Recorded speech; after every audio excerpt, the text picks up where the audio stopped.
Vanité de vanité, tout est vanité. Je vous le dis en vérité, rien de nouveau sous le soleil. Vanité de vanité, tout est vanité. Je vous le dis en vérité, rien de nouveau sous le soleil. Vanité de vanité. Je ne te dois rien, tu ne me dois rien. Continue seul ton chemin, j'irai seul sur le mien. Je ne te dois rien, tu ne me dois rien. Continue seul ton chemin, j'irai seul sur le mien. Chacun pour soi, Dieu pour tous. Qui vivra verra. Chacun pour soi, Dieu pour tous. Que sera, sera. Chacun pour soi, Dieu pour tous. Qui vivra verra. Chacun pour soi, Dieu pour tous. Que sera, sera.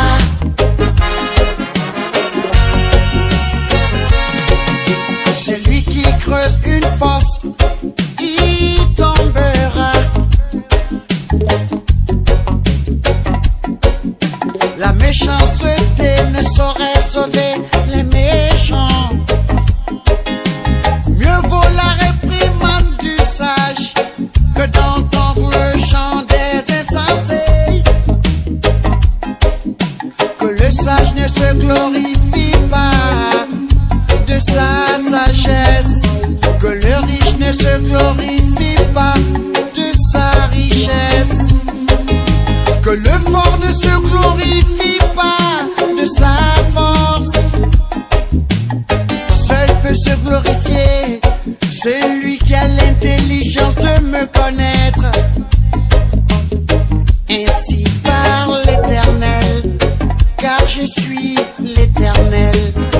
Ainsi parle l'Éternel, parole éternelle. Chacun pour soi, Dieu pour tous. Qui vivra verra. Chacun pour soi, Dieu pour tous. Que sera, sera. Chacun pour soi, Dieu pour tous. Qui vivra verra. Chacun pour soi, Dieu pour tous. Que sera, sera. Vanité de vanité, tout est vanité. Je vous le dis en vérité, rien de nouveau sous le soleil. Vanité de vanité, tout est vanité. Je vous le dis en vérité, rien de nouveau sous le soleil. Vanité de vanité, tout est vanité. Je vous le dis en vérité, rien de nouveau sous le soleil. Vanité de vanité, tout est vanité. Je vous le dis en vérité, rien de nouveau sous le soleil. Vanité de vanité, tout est vanité. Je vous le dis en vérité, rien de nouveau sous le soleil. Vanité de vanité. Et Dieu créa Dieu à l'image de Dieu, et par humilité il l'appela homme. Ici, je vais commencer ce coaching par ces deux mots. Donc, l'éthique. Quand on dit l'éthique est liée à la morale, à l'éducation d'une personnalité. L'éthique signifie, à mon point de vue, en bref, la vérité, ce qui est véridique. Ce que les gens prouvent comme la vérité. La vérité. Donc, quand on dit la vérité, c'est d'accéder à la connaissance de la chose. Donc, toute chose que nous avons en tête comme connaissance, c'est ça qu'on appelle vérité. Les vérités. Donc, ces vérités permettent à l'être humain d'être élégant. Donc, on dit la politesse, c'est de l'élégance. Donc, c'est une connaissance. C'est une connaissance qui signifie quand tu vois ton prochain, il est humain comme toi, il faut lui saluer. Il faut l'aimer comme toi. C'est l'élégance. C'est l'élégance. Donc, c'est une partie de l'élégance ou de la beauté. Donc, on parle de l'esthétique. L'esthétique est liée purement à la forme de la chose. La chose est jolie, comment la chose est jolie, comment la chose brille. La chose brille. Donc, à mon point de vue, l'esthétique est liée à la forme de la chose, tout ça là. Donc, l'esthétique d'une personne, ça signifie, à mon avis, comment la personne s'habille. Comment la personne s'habille, comment il se comporte. S'habille. Je vais encore donner une phrase qu'on va commencer. Si tu n'as pas la chance d'être beau ou belle par nature, quand même, il faut être élégant à moindre coût, car l'élégance est un art, ainsi que la beauté. Donc, on dit des gens sont nés beaux, voilà. Mais si tu n'as pas la chance d'être né beau ou par la nature, bon, il faut être élégant. Il faut chercher un styliste ou pour t'enseigner ton style d'habillement. Donc, j'ai étudié la population des villages où ceux qui disposent des moyens financiers paraissent élégants que ceux qui n'ont pas les moyens, ainsi que la population des villes. C'est pour cela qu'on dit que les riches sont plus élégants que les pauvres. Donc les riches ont de l'argent, ils perdent des choses qui les rendent esthétiques, voilà, qui les rendent beaux, que les pauvres ne peuvent pas payer plutôt. Parmi les riches, on constate que d'autres sont comme les pauvres. D'autres, malgré leurs moyens, ils sont comme les pauvres. Ils sont comme les pauvres. Donc, ils n'ont pas réussi à s'habiller comme leur morphologie. Tout ça là. Et parmi les pauvres, on constate que d'autres sont plus élégants que les riches. Donc, ça veut dire que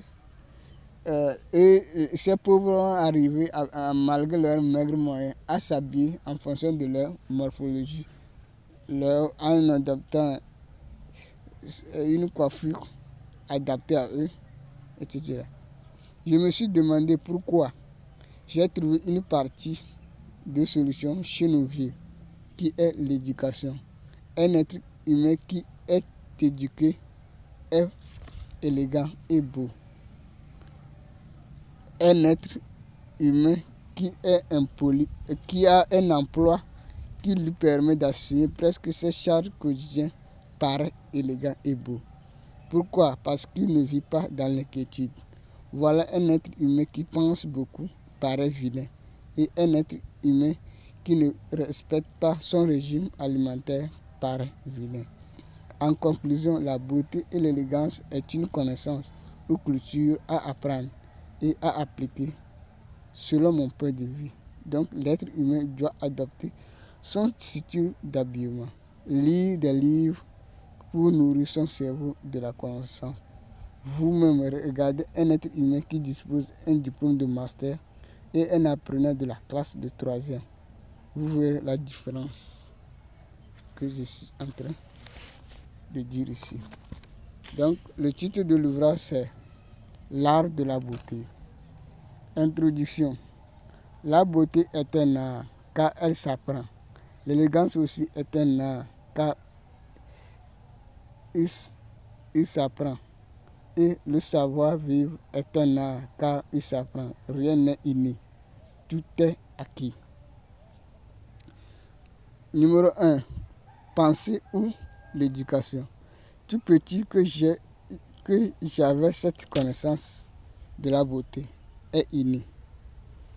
Elle est héréditaire et elle provient de la richesse. Et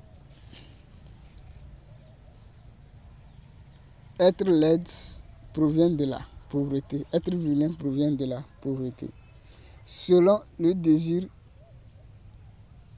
du Créateur, qu'on ne peut rien. Donc, forcément, l'être humain qui naît dans la richesse paraît plus beau que l'être humain qui naît dans la famille misérable. Donc, c'est ça, on liait la beauté au don de Dieu. Donc, c'est Dieu qui a permis que tu sois né dans la misère. Dieu qui a permis l'autre de naître dans la richesse. C'est pourquoi il est beau plus que toi. Ou il est élégant plus que toi.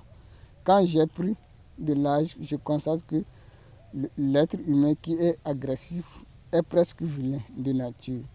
L'être humain qui ne se considère pas est toujours vilain de nature. Et l'être humain qui manque de connaissances est toujours vilain de nature. Voilà ma philosophie. En conclusion, la beauté est la maturité, la connaissance et l'amour de son prochain.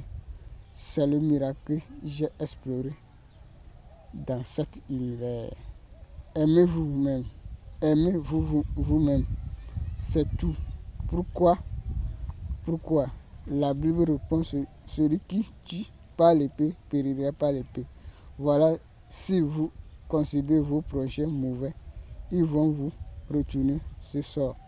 Donc, si vous parlez mal de vos prochains, eux aussi vont parler de vous. Donc, vous devenez vilain. Ici, l'être humain des projets. L'être humain doit fixer des objectifs et chercher à les atteindre. Donc vous devez avoir un projet et chercher par tous les moyens pour les atteindre. Donc votre projet va vous permettre d'accéder à un emploi qui va assumer votre charge et d'éviter l'inquiétude, d'éviter les soucis. Car les soucis nous permettent d'être vilains.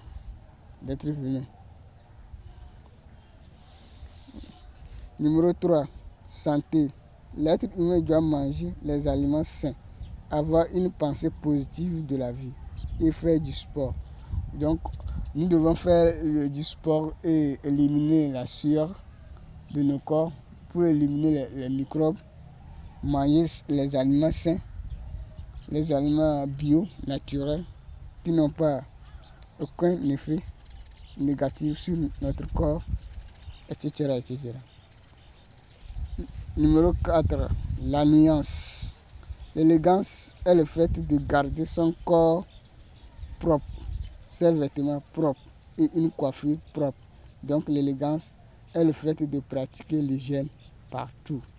La beauté est liée au comportement, le savoir-faire, la pensée de l'être humain, le savoir-vivre et le savoir-vivre est le fait de considérer les autres comme vous-même. Ici, c'est le fait d'accepter ses responsabilités. Donc, savoir-vivre, c'est d'accepter ses responsabilités. Donc, s'accepter quand vous corrigez, s'accepter quand vous travaillez, quand vous qualifiez de un être travailleur, etc. Donc, c'est tout ce que j'ai